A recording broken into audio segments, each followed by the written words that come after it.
బతుకమ్మ మీరు చెప్పారు కదా, ఈ బతుకమ్మ అనేది తెలంగాణ ప్రజల యొక్క గొప్ప పండుగ. ఇదంతా కూడా దీనంతా కూడా ఈ మొత్తం రాష్ట్రాలే కాదు దేశాల ఖండాంతరాలను అమెరికాకు తీసుకెళ్ళి కవిత గారు చాలా దానికి ఖ్యాతిని గడించేలా చేశారు కదా. దీన్ని మీరు అవమానిస్తున్నారు మా తెలంగాణ ప్రాంతాన్ని, మా బతుకమ్మని? నాగరాజన్న, మీరు అవమానిస్తున్నారు. ఈమె కీర్తి ప్రతిష్టలు తీసుకురావడం ఏంటి బతుకమ్మకు? ఈమెకి ఖండాంతరాలు దాటించింది కదా బతుకమ్మ అంటే. తెలంగాణ ప్రజల బతుకమ్మ. మీరు నాతో రండి, శాన్ ఫ్రాన్సిస్కోలో 1980లో బతుకమ్మ ఆడిన ఫొటోస్ చూపిస్తాను నేను కొంతమంది. మీరండి, 1970-80లో ప్యారిస్లో బతుకమ్మ ఆడినప్పుడు నేను చూపిస్తాను. ఇప్పుడు మీరు సంక్రాంతి, మీరు ఆంధ్ర ప్రాంతానికి సంబంధించిన వాళ్ళు, సంక్రాంతి పండుగ మీకు పెద్ద పండుగ. మీరు యాదృచ్ఛికంగా ఏడో దేశాల్లో ఆఫ్రికాలో ఉన్నారనుకోండి, సంక్రాంతి రోజు అయితే సంక్రాంతి చేసుకునే ప్రయత్నం అయితే చేస్తారు కదా ఏదో విధంగా. అరే మా తెలంగాణ ప్రాంతం కూడా బతుకమ్మ తరాల నుంచి వస్తున్నాడు బతుకమ్మ. ఈమె ఏమి చేసింది విదేశాలకు? ఈమె కీర్తి ప్రతిష్టలు తీసుకొచ్చింది ఏముంది? నాకైతే అర్థమవుతలేదు.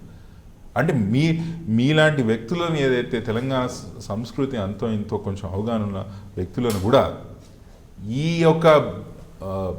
యొక్క ముసుగులో తీసుకుపోయే ప్రయత్నం ఏదైతే కేసీఆర్ ఫ్యామిలీ తీసుకుపోతున్నారో దాంట్లో కూడా మీరు పడ్డారు.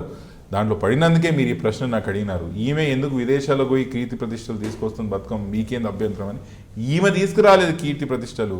ఉన్న దాని మీద ఏదైతే మీకు చెప్పారో తెలంగాణ ఉద్యమం, తెలంగాణ భావజాలం పైన వీళ్ళు బతకాలని ప్రయత్నం చేస్తున్నారో దానికి ఇది పరాకాష్ట.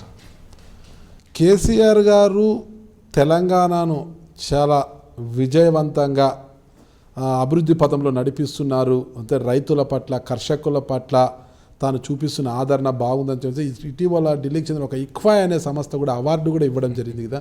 అదంతా బూటకం అంటారా మీరు? ప్రజల పట్ల ఎన్నుకోబడ్డ ప్రభుత్వం ప్రజాపక్షాల కోసం, ప్రజల కోసం నిరంతరం పనిచేసే ప్రభుత్వం ఉండాలి. ప్రైజ్ మనీల కోసం, అవార్డుల కోసం, రివార్డుల కోసం పనిచేసే ప్రభుత్వాలు మాత్రం మొదటిసారి మనం చూసుకుంటున్నాం. ఏం అభివృద్ధి అన్నా? తెలంగాణ రాష్ట్రాన్ని 2 లక్షల కోట్ల అప్పులు నెట్టడం అభివృద్ధా? కనీవిని ఎరగని విధంగా తెలంగాణలో రైతు ఆత్మహత్యలు జరుపుకోవడం అభివృద్ధా? కనీవిని ఎరగని విధంగా హైదరాబాద్ ప్రైవేట్ కంపెనీలో లక్షలాది ఉద్యోగాలు పోతున్న మాట వాస్తవంగా అది అభివృద్ధా? ఏంది అభివృద్ధి గురించి మాట్లాడుతున్నారు మీరు? రీడిజైన్ పేర్లతో మీరు డబ్బులు దండుకోవడం అభివృద్ధా? మిషన్ భగీరథ, మిషన్ కాకతీయతో మీ డబ్బులు దండుకోవడం అభివృద్ధా? ఇదా తెలంగాణ రాష్ట్రంలో అభివృద్ధి? దీనికి అవార్డులు రివార్డులు ఇచ్చుకోవడమే నాకు అర్థమైతలేదు. ముఖ్యమంత్రికి ఏమో రైతు పురస్కార అవార్డు ఇస్తారు. ఇంతమంది రైతులు చచ్చిపోతుంటే, రైతుల పరిస్థితి బాగాలేదని వాళ్ళు రోడ్ల మీదకి వచ్చి ఉద్యమాలు చేస్తుంటే, వాళ్ళు పండించిన కుప్పని మార్కెట్ తెచ్చి ఆ కుప్ప మీద చనిపోయిన రైతులు ఈ తెలంగాణ రాష్ట్రంలో ఉంటే మీరు రైతు పురస్కార అవార్డు తీసుకుంటారు. కవితమ్మ మహిళా పురస్కార అవార్డు తీసుకుంటుంది. అసలు ఈ రాష్ట్రంలో, ఈ దేశంలో ఎక్కడా లేని విధంగా క్యాబినెట్లో ప్రాతినిధ్యం లేని మహిళల ప్రాతినిధ్యం లేని క్యాబినెట్లో ఉంటూ మీరు మహిళా పురస్కారం అవార్డు తీసుకుంటారు. అయ్యా, మన ఐటీ మినిస్టర్ గారు హైదరాబాద్లో వేలాది ఉద్యోగాలు పోతున్నాయని పేపర్లలో, టీవీలలో మనం చూస్తుంటే అతి ఉత్తమైన ఐటీ మినిస్టర్గా వీళ్ళు అవార్డులు తీసుకుంటున్నారు. ఎక్కడ పోతున్నాం నాగరాజన్న? ఈ ప్రభుత్వం ఎక్కడ పనిచేస్తుంది? మీరు చూస్తున్నారు ఐ డ్రీమ్ న్యూస్ని. మీరు చూస్తున్నది ఐ డ్రీమ్ న్యూస్. అంటే కళలని నిజం చేస్తూ ప్రజలకి నిజాలని కళల ద్వారా తీసుకొచ్చే ఐ డ్రీమ్కి మై బెస్ట్ విషెస్. మీరు చూస్తున్నది ఐ డ్రీమ్ న్యూస్.